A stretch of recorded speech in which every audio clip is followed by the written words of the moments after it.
Hello, I'm Nancy from Black Sheep Knitting. Today I have several just random things that have crossed my mind, crossed my path, that I thought I would talk about.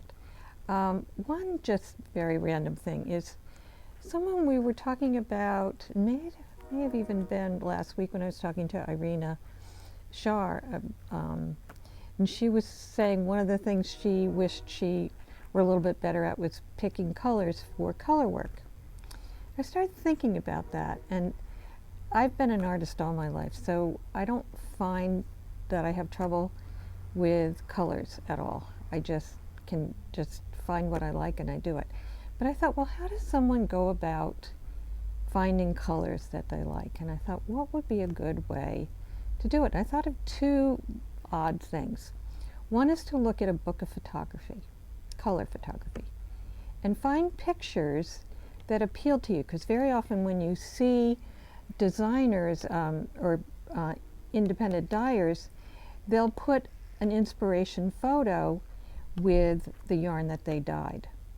So I think that if you find photographs that you like, where you like the colors, then pick out those colors and say to yourself, you could even take a photograph and get some colored pencils, and then make yourself a little key or some squares with those colors in it.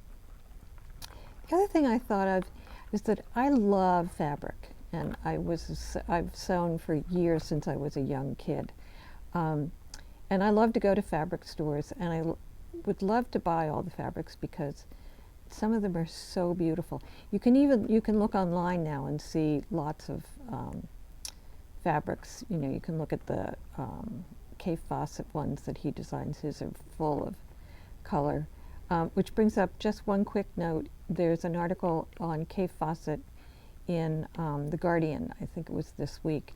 So you might want to look that up. It just talks a little bit about his life and his artistry, and shows some of his incredible artwork. Anyway, if you find some fabric that you like, and you can even go to a fabric store if you're thinking of doing color work, and just get them to snip off some strips of fabric for you to take home, and then you can choose the colors that you like in there. But since all this stuff is online these days, you can just do it online, and you can look at photography online. And so find things that appeal to you. You can eliminate colors or add colors. But I thought that would be kind of an interesting way to approach how to put colors together for color work. You can also just look at Ravelry and look at what other people have done. Which brings up, I just wanted to show a couple of my finished objects, and talking about color work. This was, and I don't know if I showed the finished one, but this was my RHINEBECK sweater. And it was so interesting, and this one, as you may know, I started over 3 times because the colors just did not work for me. And it's really worth taking something out and doing it over, because why put all this work into something that you may never wear? So I'm quite pleased with how it turned out. Initially I had the dark color as a gray, and I had a different, my dyed in the wool was a different color. And when I finally got this, I thought, this is what I wanted to do. And so another random thing, as I look at this, people have recently been talking about cast off and casting on and binding off.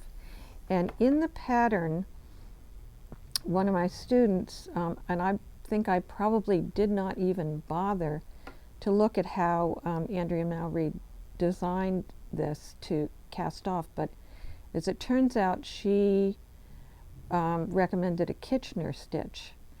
I just bound off, and one of my students did it, and it was way too tight. What I did was I did what's called bind off in pattern, and I bound off with the darker color, and I just did, which bind off in pattern means you're going to knit 2, lift 1 over, and then the next one is purl, lift that over, and the next one is purl, and then you're back to knit 2. So that's binding off in pattern. And your bind off should always feel just like your fabric. If it's tighter or looser, it's not going to hang right and it isn't going to work. And so speaking of casting on and binding off, I found this great book, and we don't sell many books in the shop, so you can find this maybe at the library or you can buy it. It's called Cast On, Bind Off, and it's by a woman, I think it's a woman, Sease, S-E-A-S-E. It's 211 ways to begin and end your knitting. And depending on what you're doing, it can make a difference. So this is a great book.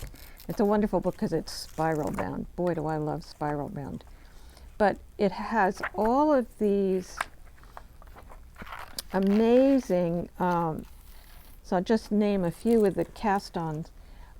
Loop cast-on, long tail cast-ons, knitted cast-on, two-color cast-on, decorative cast-on, tubular cast-on, provisional cast-on, special cast-ons, cast-ons for socks, and then there's a bunch of different bind-offs. So maybe what I'll do in the next several weeks I'll look some of these up and demonstrate them for you. So, but I do recommend this book.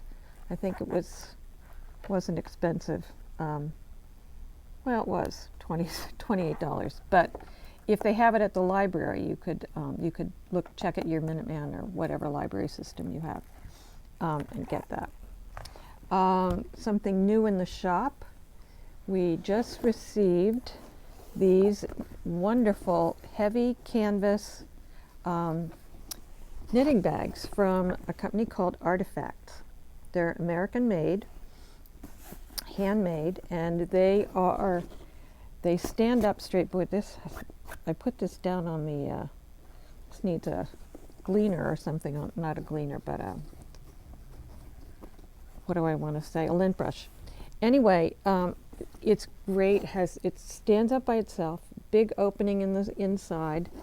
It has these great pockets for the front. You can put your needles. Right here, you can put your drink and something else over here. The other sort of fun thing about it, it has grommets over here and one over here, and you could actually, if you're knitting with two different yarns, you can pull it out through the hole.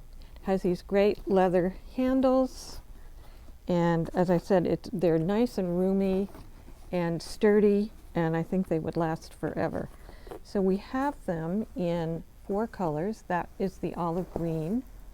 We have a navy blue, which I'm particularly fond of, a gray. It's a pretty gray. I like the gray with this leather handle. And then another favorite of mine is orange. It's beautiful orange. So we have several in the shop. This is a great idea for if your spouse or partner or friend is looking for a gift for you for the holidays. This would be a great gift, I think. And one can never have too many knitting bags, particularly for those of us who like to collect yarn. So I have a new shawl in the shop, and this is a pattern called The Other Side by Lisa Hannes, Hannes. I think that's how you pronounce her name. And this is done in a fingering weight yarn, and we did it in HEDGEHOG, these 2 colors, which are, the colors are teacup, and teacup, this is teacup, and this one is called Sorry Not Sorry, and I just love that name. And they make this beautiful, beautiful shawl, and with these great tassels. So this is a fun shawl to wear with the tassels hanging down, and the yarn is so sort of cozy. I have a finished object also, besides my RHINEBECK sweater. I did another petite knit pattern called Sunday Cardigan. And this is a fun knit because it's on like a size 9 or 10 needle, or 10 and a half. And it is you can see the cardigan here, and it has buttons on it. I didn't put buttons. It has sort of an afterthought. You make a buttonhole by hand, and I haven't decided yet if I'm going to do that. But I did this in ROWAN TWEED HAZE, and which is just soft as all get out. And this is so lightweight, and yet it's really warm. So it's got a band here in the front, and this heavy ribbing on the sides, and a fold-over collar. So you just fold that over and sew it this way. Someone else in the shop did it, but didn't bother folding over the collar, so she ends up having a collar that's about this high, and it kind of flopped over in the front. It's very pretty that way as well. So that's a finished piece. And then I have kind of an adventurous thing I'm doing, which is, and I need to get the pattern out of my handy notebook that I have with my patterns in it. And some other people who've done this have been very pleased with having this notebook with their patterns. And this is a skirt. And when I went to RHINEBECK Bare Naked Wools, who is Ann Hansen, she's a designer. She's been designing for years, and I think she called herself Knit Spot for a number of years. I don't know. Yeah, she still does. And so this is a skirt made with their yarn, which is, I don't have it here in the shop, but we have equivalents. But this is called Kent DK, and this is a soft woolly wool, I would say.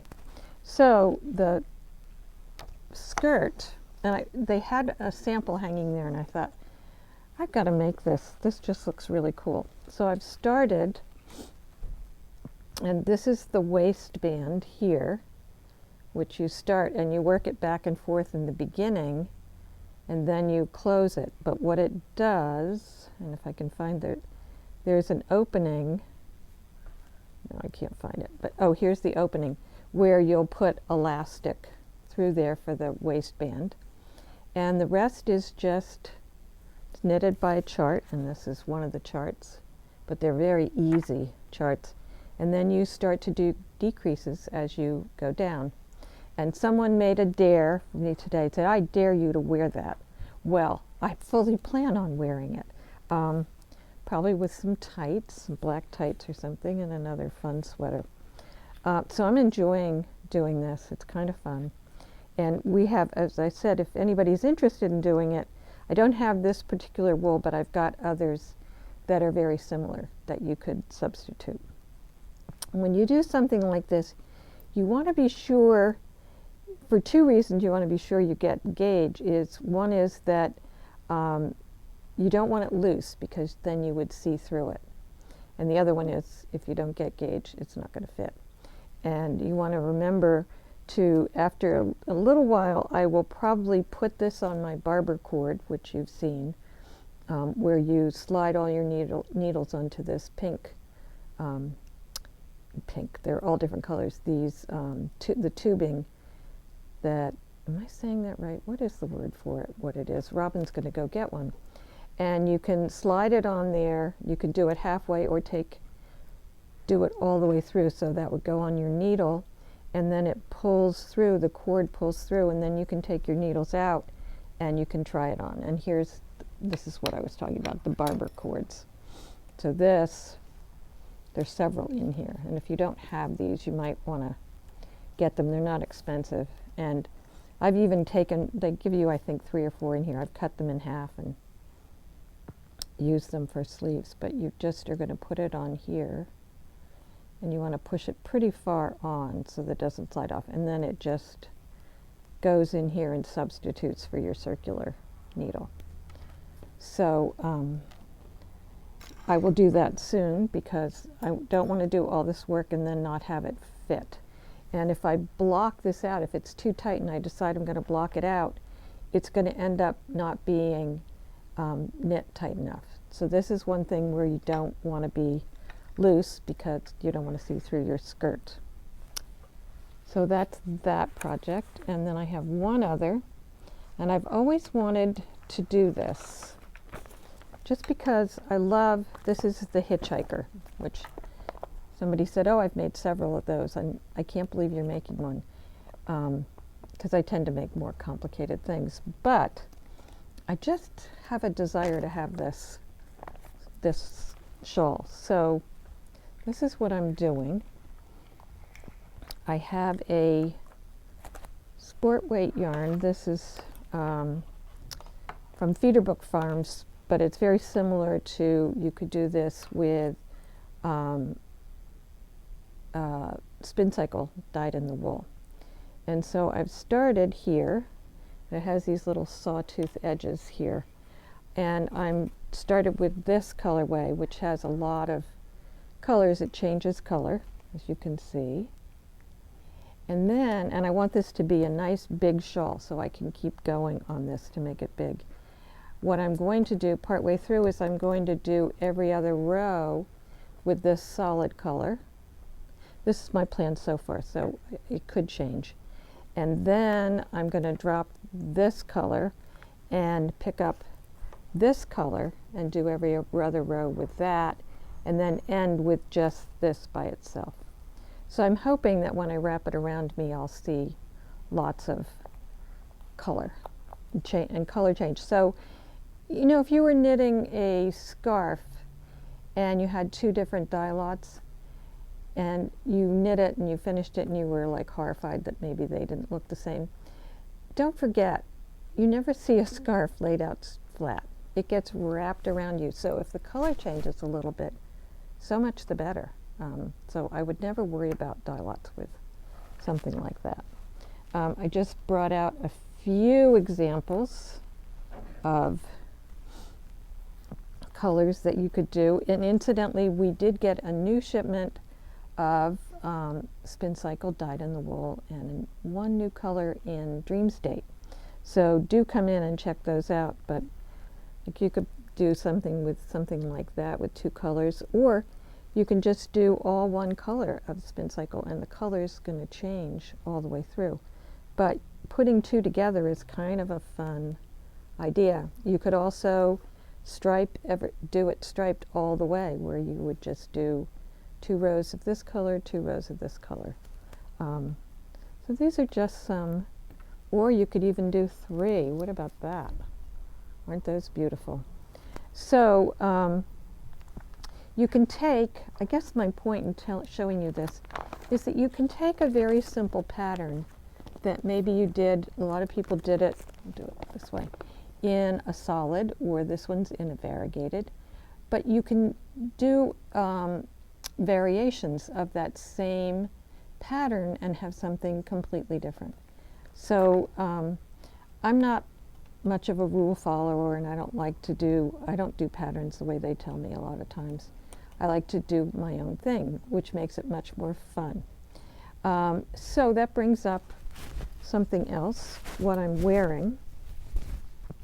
And I'm not going to show you the pattern because, first of all, I don't have it with me.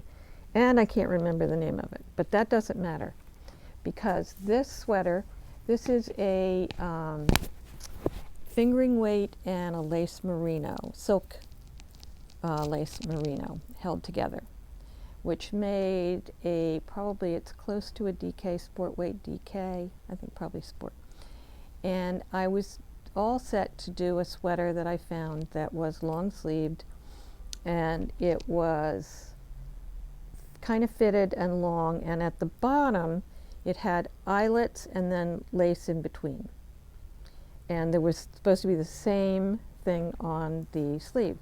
So I dutifully knit. This was from the top down, so I got down to that, and I kept thinking, I'm not sure I'm going to like this. And then I thought, well, I'll just do the eyelets. So I did some eyelets. And then I thought about it. I said, well, you should see what the lace looks like. So I did that. So I did about this much, and I hated it. So I said, nuts to that, and I ripped it out because I thought, you'll never wear this. You don't like it. It doesn't look good. So I ended it by just repeating the neckline is just a seed stitch. So I repeated the seed stitch at the bottom, and then I was showing one of the staff, one of my colleagues here, it and said, I've been knitting on this so long and I'm on like a size 4 needle or something. She said, why don't you just make it a vest? And I thought, now there's an idea. And because I always have a ton of projects waiting in the queue, I thought, well, this would be nice to just finish this off. Well, but I thought, that wasn't my intention. Let me try it on with a shirt. So I tried it on, and I had just the sleeves to here were on stitch holders waiting to be knit, and I thought, I kind of like that, and I don't have anything in my wardrobe like that. So I said, okay, that's what I'm going to do. So what I did, I knit a few more rows to give it a little bit more of a sleeve, and then I again repeated the seed stitch here, and it's about the same width, I think, as in the neckline. And I put it on today, and I thought, boy, this was brilliant. I really like this. So you can take this is just a top-down raglan sweater, and you don't have to find one that's short sleeve. You can just make it a short sleeve. So that's why I didn't bother with the pattern. Would be useless. Oh, the pattern also had shaping here, and I thought, I don't want shaping. What I'm after is a boxy sort of sweater, and as it turned out, the lace just didn't go with that kind of thing. So all of this is to say that you can do your own thing. You can take a pattern that you really like and change it up, make it work for you. You can make stripes, you can do color blocks, you can alternate yarns, you can do all kinds of things. So open your mind to being a little bit creative, be a little crazy. It makes knitting, for me, it makes it a lot of fun. And you don't always have to do what the pattern tells you. So, all of that said, I have a few reminders. We are continuing to do our knitting for Ukrainian soldiers. We have kind of a knit-along. People come in on Friday afternoons. You don't have to. You can do it at home. But we're knitting, I think mostly worsted weight, partly because they're warmer. And these are for guys who are wearing boots, guys and women who are wearing boots. And we're trying to make them in larger sizes. So we're doing superwash wool. And we have arranged, Agnes, who is our masterful knitter employee here, is from Latvia, so Ukraine is very close to her heart, is arranging to have them shipped to Ukraine. There's an organization, but she was even saying that if the shipping is too expensive, she might just buy a ticket, an airplane ticket, and take them there. I don't know if that will happen. But in any case, we have until January 15th. She's going to send them and or get them there one way or the other. So please, join the fun. Do something that will help someone during this holiday season. It's going to get cold over there, and it'll be unpleasant. So if we can give them some warm socks, that would be a great thing. We have patterns here in the shop. I've been doing workshops, teaching people how to knit socks.